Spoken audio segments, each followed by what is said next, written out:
Legends, welcome back. In this video, we're talking about our media production process and how we use content and produce content in a way that allows us to get more followers and turn those followers into actual paying clients. There's a big thing that trainers struggle with is like knowing what to post, how to post, when to post, how to then use content, Instagram, Facebook, social media in general to go and get clients.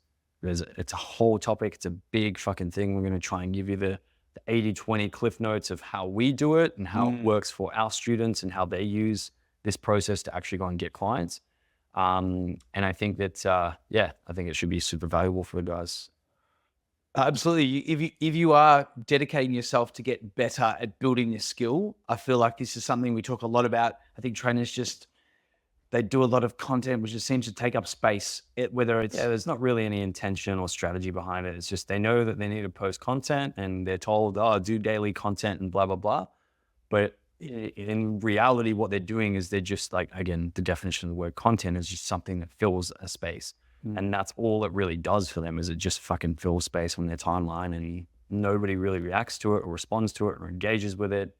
They're getting sympathy likes from their mom. Like they're not really getting any leads or business from it. And I think, one of the fucking things is like when you're trying to start a business and grow a business and get it off the ground, like especially when you're younger and you've got a, closer relationship with your parents and whatever, and they're seeing what you're doing and they're judging what you're doing. It's like, there's a lot of fear and shit around it. And like this topic of content versus media, I think is a very important thing to understand, especially when you're in a situation like that. Because the more serious that you take it, the more serious other people will take it. And if you got like parents or friends or whoever that's kind of like looking at your shit and maybe they've judged your stuff in the past or made fun of you or when are you gonna get a real job and shit like that, like this will help massively with that and actually show them that this is something serious, that it is actually something that you are building and over time will produce way more money than I'm sure what any of them are making in a job. So, dude, I'll say one thing as we do this. Your social media is like your billboard, and it's never been easier to create something that can create so much income, wealth generation. It is an entire machine now, which back in the past wasn't a thing. Now it is a legitimate way to build a business. And you want to do it with real intention. Should we get straight into frameworks? Yep. Send it. Yeah. Awesome. Before we do, I do want to address we spoke on Instagram about media versus content, right? I think a big thing that people get wrong is like, they're just creating content and there's not really any thought or intention or specificity and there's no real direction to it. And I think that's the part that causes it to essentially do nothing for them, right? When you use the words media production, you think about like the energy behind that. You're taking it seriously. It's a serious thing. It's a professional thing. And it's honestly way more fun when you actually put time and energy into it and you're like producing media. I mean, like setting up the cameras, the lighting, the audio, like what are you going to walk through? Like it actually makes it way more fun personally. Totally. And the results are like disproportionately better. And you overcome that whole question, like when you sit down at the blank sheet, where do I start? Like, what do I do? Guys, I want to jump into this framework because when we're coaching our guys, it's one of the simplest frameworks to just like debrief or download and create structure around like when you're having conversations with people. And just how to come up with like what to talk about. Yeah. Right. That's kind of like the biggest question, the most common question that we get is like, what do I post about? What do I create content about? Yeah. And there's a big difference between creating and documenting. Creating takes a lot of effort. It's fucking exhausting. And that's what most people try and do when they get into social media is they're creating, right? And it takes a lot of energy to do that. Whereas documenting is a lot easier because you're literally just sharing what happened. When you get into this whole media creation phase, you start, and this gives things context, right?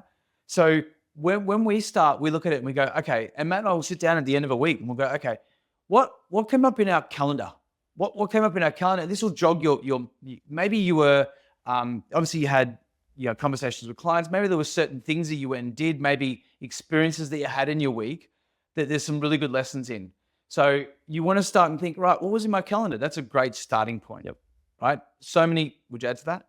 Yeah, no, I think you just look at your calendar and see what was in your calendar. You might Yeah. have appointments and sessions and all kinds of stuff.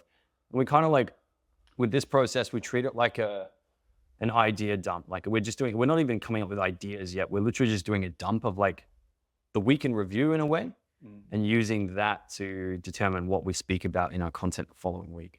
Absolutely. And guys, I personally, everyone's different.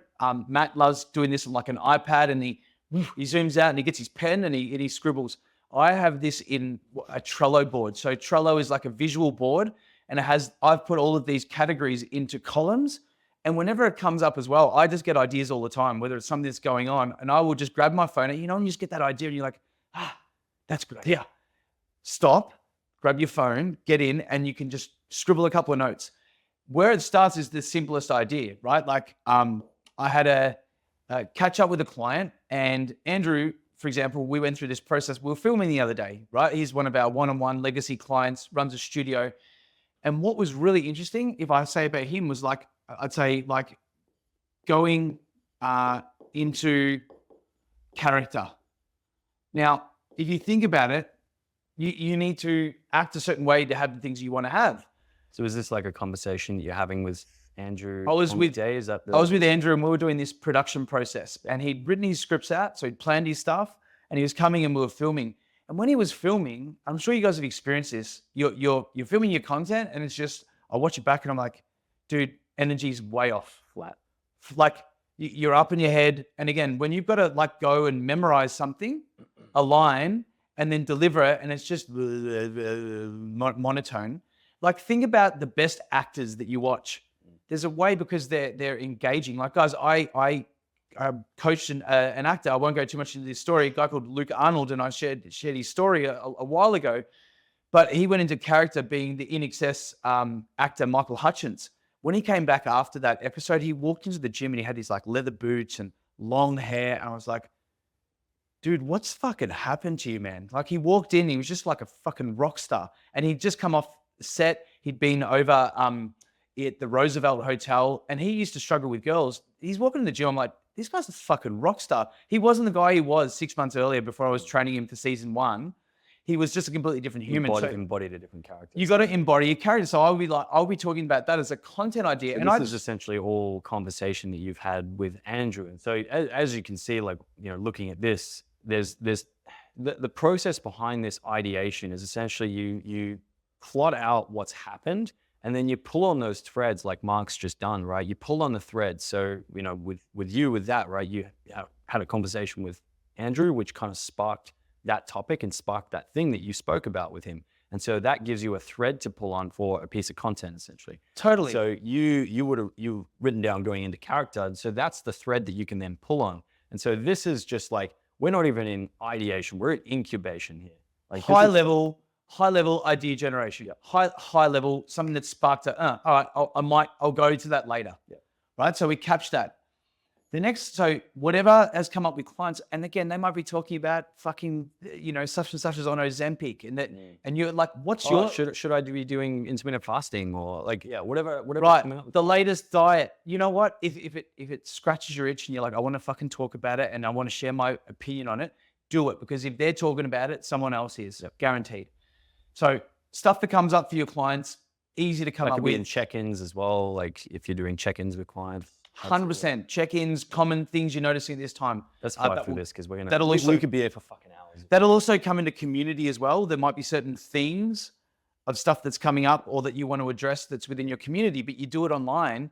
And this is what your clients end up loving, jumping on your content and commenting, and it brings more people into your world. One thing that I want to say with this process is that it doesn't really matter what category you put things in. Like, it's just a way for you to fucking brain dump and like jog your memory and remember and help the creative juices get flowing.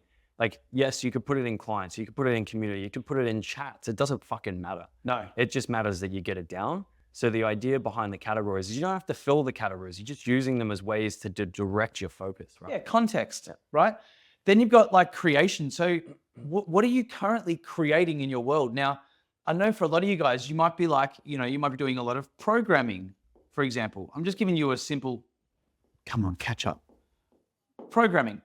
But there might be something specific that comes up for clients. You might be talking about how you're helping someone navigate some lower back pain. Now, if you coach like busy executives and they're office workers and they've got common things, how could you maybe you might be doing something around that, or you might be showing something else. Yeah, maybe like a workshop that you're working on, Maybe a workshop you're running for or people. potentially once you get to the stage of getting really busy online, you want to be creating modules Or a lead magnet. lead magnets and things you want to do in your marketing or whatever it is, like showcasing. Again, this is about documenting. It's not about creating. We're documenting what's going on. And then as you'll see in the process, we're cherry picking the things that we think are going to be the most engaging things to talk about. Absolutely. So again, show the behind the scenes stuff. Mm-hmm. Show how you're helping people, because then they go, that's what they do, right? Yep. Chats, just stuff that's come up in chats along the way. Yep. Conversations throughout the week. Community, there might be things that are happening within your community, certain themes. Chats, if you're doing sales calls, by the way, sales calls are a great thing to slot in there. So if you're doing discovery calls, consults, assessment, whatever one-on-ones or check-ins. Yeah, like chats you're having with clients in sessions, whatever it is. There's so much you can put in there.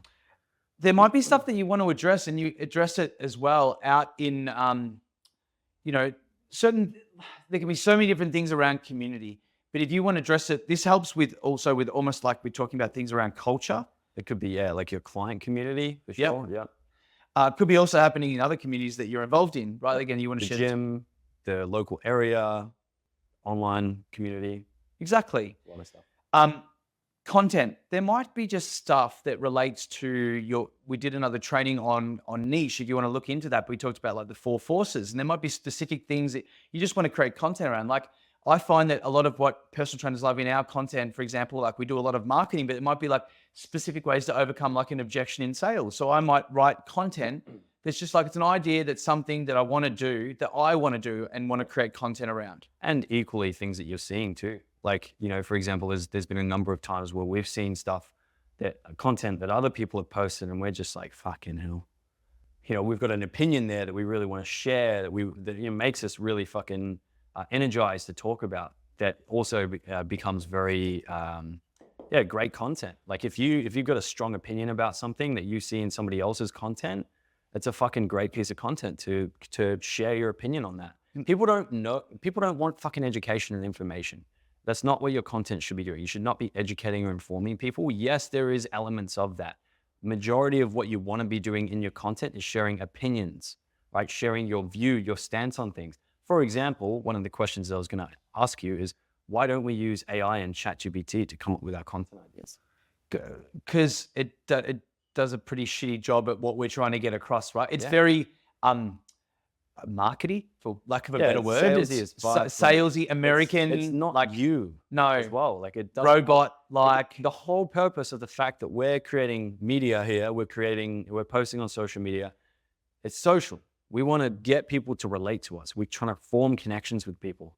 And to do that, we need our content to be a reflection of us, right? And so there is ways to use AI in the right way, the way that most people do it, coming up with their ideas, like, hey, go to ChatGPT and ask it, what are the biggest concerns that XYZ niche has? And create these scripts on this, like, fucking dog shit, rubbish. Yeah. Rubbish content. The best, like, you look at anybody who's doing really, really well with their content, do you think that they're fucking using AI to come up with their ideas and their scripts? Fuck no. No. Fuck no. And again, we're going to talk about that in a second. Yeah. Like bringing your character, like really thinking about the energy and the way that you want to be known. And if you have a certain humor or something that's natural to you, like some people that are really dry or got like good humor, like Dan Meredith, a guy like really real, funny, like can be talking about something that's serious and also bringing a little bit of like fun and lightness to it. Because I know, like me, I can only be serious for so long, right? So definitely as well, one thing I want to say on content, a lot of people also struggle with, but you don't want to be copying other people's thing, but you want to have your own head. You want to have your own view. You're good. You want to have your own view and things. So you might see a piece of content, go, I really like that, but how might you rework that and make it more yours? What's your like spin on it? So that's a really nice way as well to kind of repurpose content in your own way. So that's content. And then we've obviously just got circumstances. Again, just things that are kind of going on at the moment. Things that just happen to you. Yeah. Something to you or the world. Like, some of the best piece of content, like I just stepped in a piece of poo this morning and blah, blah, blah. And then I realized and again, life lesson, right? Not being present, whatever, life gives you lessons all the time. What you do with this, guys, just to summarize, is you might look at them and you get really drawn towards this piece of content. And so what you do is you work through all of these things that you've come up with, and there might be, again, you can do this in half an hour and you could come up with 15 different ideas, like 10 to 15 ideas. Easily. From that, you would look at it and you go, right, I love this one. I love this one. I love this one. I love this one on this. And then you go and you just put the name of it in your top 7. We want to have, guys, and this is for another time. We talk about frequency. It's all content. We say at a minimum, you want to have a piece of content going out every day. We're not here to beat the algorithm. It doesn't always have to be a high production value piece of like amazing masterpiece. Like you want to put a lot of effort really into maybe like 3 posts a week that you can really like put some time and energy and effort and intention behind it. But then you might have some other posts that are kind of just spontaneous, just sharing things that you got up to, like school holidays with the kids, or you went away on holiday, or you did XYZ, or just sharing little things that are really, really easy. So you want to have kind of like a blend of like the high production value stuff and a blend of the personal stuff that's really relatable. Because the worst thing that you can have happen when it comes to social media is to end up becoming one-dimensional. Like if you become one-dimensional, you become boring and people just stop tuning into your stuff. Yeah, so it might be and again, you could think about all of these ideas and go, one probably lends itself more towards a reel. One maybe lends itself more to like a B-roll kind of post with a little bit of text and then... Yeah, like a video of, the beach that you took from when you were at the beach and then put some text over the top. Or a carousel with a bunch of like ideas on a bunch of like different posts that are like slides and you can put some text on them. Or it could just be like a post, like, a picture with some words. And again, everyone consumes content differently. Some love reels and other people love reading, right? So just, you can have so much variety in there, but this is one of the easiest ways that we come up with ideas every week. And that's how it has a freshness, because it's always relevant to whatever's going on and whatever you're noticing with your audience, as well as what's going on with you. One thing I would say is, and I want you to leave, is that you've got all of this as well, but if you think macro as well, like in these stories, we don't want it to be all business either. We want to have a little bit of a split of like personal coming in, so people are still attracted to you and and what you're about and your values. And so I would ask you, like, there's a fair bit of here that would be about your work and about serving people, and there's also going to be elements that you can share your unique perspectives on that are more personal. And I was asked that question a long time ago. What do I know about you? Like, you might just... Well, one of the biggest things that always stops people from like posting on social media is like judgment, is the fear of judgment. And the fear of judgment often comes from a place of, but like everybody's talking about this thing, or everybody's talking about calorie deficits, or everybody's talking about this and doing things this way. It doesn't matter. What people want is not for you to talk about those things and educate them on what a fucking calorie deficit is, or why protein's important, or like they don't want that. What they want to know is, what's your unique stance on things? For example, there's a guy called, I forget his actual name, Physique Factory on Instagram. Like his stance, his opinion, and he does phenomenally well with guys in that niche. He's got thousands of results of test transformations and stuff. His opinion, his stance, and the reason that he gets a lot of like traction, even though he fucking barely posts on social media, the reason his content gets a lot of traction, his ads get a lot of traction, is because he shares a very strong opinion that we don't want to be in a sustainable diet. We want to get into an aggressive calorie deficit and lose as much of the weight as possible, get you down to about 12% body fat as fast as humanly possible, so we can get you out of a calorie deficit as fast as humanly possible. You should not be in a calorie deficit forever. You should be in a calorie deficit for the shortest amount of time possible, so you can go back to eating like a regular fucking human and building some muscle afterwards. And so that's a really strong opinion that he has. And so in sharing that, that's his unique stance on things. Yes, you need a calorie deficit, but what are the different angles and attributes of it's like the elephant, right? You got 3 blind men touching an elephant. Oh, this one feels like a snake. This one feels like a tree trunk. Like, what's the different attributes of the particular topic of the thing? And that's different, and it stands out from a lot of the noise and a lot of the people that just don't know what they fucking stand for. Yeah. And again, it should be very clear that even though we've got this theme, there is a brand, there is something that you're about. But this is a great way and a great starting point to be weekly producing consistent content, which gives you variation, something different, and something that you obviously believe in. Matt, I'd love to switch gears a little bit with you now. Let's switch spots. We'll take them through what comes next after this. So once you've got your 7 ideas, the next step is to start the scripting process. The scripting process comes down to 3 kind of chunks, right? The first one is the hook, right? Once you've got these ideas, the first step, the first thing you're going to need to do is, how can we take this topic or this thing that happened or this conversation, how can I come up with a hook that's going to grab people's attention? Okay, that's the first step. Second step is conflict. And we're following kind of like a story arc, right? You think about any of the best movies, stories, I mean, stories just in general. We've used stories as for fucking how many hundreds of thousands of years to share information and impart lessons, right? Stories are how we as humans connect, okay? So if we can leverage a story arc with our content, it makes things, 1, easier to kind of like create it, but 2, easier to get an emotional connection from somebody.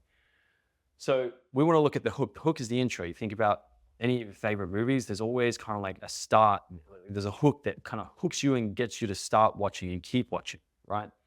Then there's a conflict. That is like majority of the plot. That is the conflict. It's the build-up. It's the tension. It's the struggle. The struggle, the challenge, right? That's the conflict. And so the conflict in your content will look like, the problems that you're solving in this thing, or the challenge that, say, for example, you're talking about a client that had this thing happen, like you're explaining the conflict, the challenge, you're building the tension. Then the final step is resolution. I've gone from uppercase to lowercase. Resolution. So that is the conclusion of the story. That is the closing of the loop, right? If we think about this as opening a loop, right? That's what we want a hook to do, is open a loop, create curiosity to get them to watch. The conflict builds the tension. It creates that gap in a way between where they are and where they want to be, and it just kind of like expands that gap and creates tension by describing the challenge, by talking about the journey or the process, right? And then the resolution is the take-home point. It is the, right, what percentage of a movie, for example, do they spend on the ending, on the happy ending? Yeah, nothing. It's 5%. Not much, right? Yeah, so it's kind of like the take-home point. It's the happy ending in a way, right? Not in the sexual sense. Get your mind out of the gutter. Oh, how did you know it was there? So when you're writing your scripts, right, you break it down into your hook, right? You write your hook. Might be 1 or 2 sentences, if that. Conflict might be majority of it. So that's going to be where most of the meat and potatoes is. Okay, then you've got your resolution, which is the take home, might be 2 or 3 sentences. This works for all kinds of different pieces of content, whether you're telling a story, whether you're kind of teaching something, whether you are sharing an opinion or whatever it is. You use this process because it's all leveraging the psychology of storytelling, okay? Hook, conflict, resolution. We want to hook their attention first, get them to continue watching. We want to create tension. Tension keeps them watching until the end and explains the process and the context and the journey. The resolution is the happy ending. It's the closing of the open loop, okay? So when you're scripting, you want to go through that process. Lastly, we've got some little these are tips, I guess. But so relevant to how do you pull this all together, right? I think the big thing, Matt, or what we want to get across with this is there is a cadence to your week, and the reality is, guys, and we talk a lot of, if you've got an in-person business, you've already got an existing business, so there's only so much time you have. So you might have, which is a good point. Like if you're doing a whole bunch of fucking face-to-face sessions, you don't have time for this. There's a video that we recorded on this. You can go check it out on the channel. Highly recommend it because you're going to want time to put into this stuff on a weekly basis so that you can build a body of work and you can start growing your audience and start getting more and more people seeing you and creating a connection with those people. Marketing is about forming connections with people at scale. Okay, so if you don't have time to put into this stuff, you need to create time. Matt, not only that, I want to say this for personal trainers. If you lose clients and you're reliant on clients giving you referrals or word of mouth, that's hope marketing. Hope. I hope I'm going to get a client. If you lose 2 clients in a week, you freak out. So because you have no real way to replace them quickly. The magic is always going to come in content and offers. So we've talked about content today in terms of content production. Why are you doing it? Because if you never ever want to come from scarcity or worry about where your next dollar comes from, that's why you create your marketing. You want to keep your pipeline full. You want to always have people that are top of funnel, middle of funnel, bottom of funnel. You want to have people that are constantly moving through that pipeline. So at any given time, you've always got a group of people that are ready to work with you if you give them an offer. Right? Yeah. This is how we do that. So the first thing, you got to time block your media production. What that means is put it in your calendar. This should be the most important thing, right? You should prioritize this. The people that like Alex Hormozy that are running hundreds of millions of dollars in business, like they spend 80% of their time in media production because they know that attention is the most valuable currency there is today. And if they can get people's attention and they can create relationships and connections with people at scale, it means that their business is going to do phenomenally better. So they know that that is the fucking money task. It's the money maker. So make sure it's in your calendar. There's kind of 3 steps that we've kind of gone through here, right? The first is ideas. So idea generation. You want to have a time block in your calendar for idea generation. I would recommend either a Friday at the end of the week or on a Monday first thing. Second thing is scripting. You want to have time to actually sit down and write your content. Allow the most time there. Yeah, probably either that or your filming and stuff is going to take up the most time. The scripting and the filming is what's going to take up the most time. Then you want to have time for filming, right? Filming is where you're obviously recording it, reading the scripts, doing it on camera, that sort of thing. Depending on batch it, ideally get it done in one day. Yeah, depending on what topics you've got here and what formats you decide to use for those topics is going to determine what the process is. If you're creating reels for them, this is the process. If you're creating carousels, you still need to do the script, you still need to write it out, but then instead of filming, you might put the images together and create the carousel, right? Second thing, you want to record line by line. So when you're doing reels, you look at your script, you memorize that line, you record the line, you stop the recording, go back, memorize the next line, hit record, read that line, deliver it with character, right? That way, you get all of these little clips that you can just put into one editing project, and then it becomes a lot easier to edit, and the end result is a lot cleaner, and you have to do a lot less editing and clipping and that sort of stuff because you've not done it in one whole block. It's just in little clips, and so you know where the gaps are. You know what you just basically clip the start and end of each little clip. The other thing is, I'm going to skip to the end here. You shouldn't really be fucking doing that. If you're time poor, if you're running a business, your time is worth a lot more than $9 or $10 an hour. So you should not be doing $9 or $10 an hour work. Get a fucking editor. There's so many of them on Fiverr, on freelancer.com. Like you probably have editors in your fucking DMs on Instagram. If you work with us, we have an entire team of VAs and we outsource this stuff, guys. And we have a set rate per reel. It's like $11 or whatever it is, $10 a reel. Like, and they've got, if it's under 60 seconds, which they all should be. By the way, guys, all of your posts really should be sub 180 words. That's about a minute. 200. Max, I don't know if you're talking fast, but that's me even talking fast. Yeah. That's, you should have an editor, because if you can get 7 reels done for $70, well, if you spend more time doing content, producing more sales calls, lead gen, that kind of thing, yeah, that's a $10 an hour task when you get paid $100, $150, $200 an hour. It makes sense. $10 per hour, right? Yep. You can find a VA to do that stuff. They're all good. You just literally need to give them examples of how you want your stuff edited. Give them the film, the recordings. Tell them to do it. Yep. There's not rocket science. So record line by line. Number 3, the 3 to 5 second rule. So every 3 to 5 seconds in a reel, you want to have some sort of newness. Whether you change angles, change backgrounds, change distances to the camera, change volumes, change speed, change whatever it is, tonality. you want to have some sort of newness every 3 to 5 seconds. Change your environment, your background, your angle, whatever, okay? Number 4, good audio. It's highly important. I would much rather, and we get this question pretty often, it's like, oh, should I go and buy a camera? Do I need to buy, like, before you buy a camera, before you buy expensive lighting, get a good microphone, right? We use the DJI mics. They're great, they're awesome. You can get on Amazon a little $50, Bluetooth one. Just make sure that it's got some sort of receiver that plugs into your phone that is wireless, because if it goes directly from the microphone to your phone, the audio quality is usually a bit shit. So go and find a good microphone. Number 5, 10x your character for the camera. The hardest thing on camera is to get, like, when you're in person with somebody, it's very easy for you to get into a bit of a flow state and for your natural character to come out. On camera, it's really hard to deliver the energy and bring that personality and unfilter yourself. So you want to think about 10xing your character. And one of the strategies that we use when we're filming is we think about what's a word that represents the kind of character that I'm playing right now, that I want to play. What's the energy that I want to bring? You think about that word, you say that to yourself, you recite it, and then you bring that energy 10 times higher than what you think you need to. If you can do that, your presence on camera is going to be so much better, and people will actually be able to, 1, connect with you, but 2, engage with your content much easier.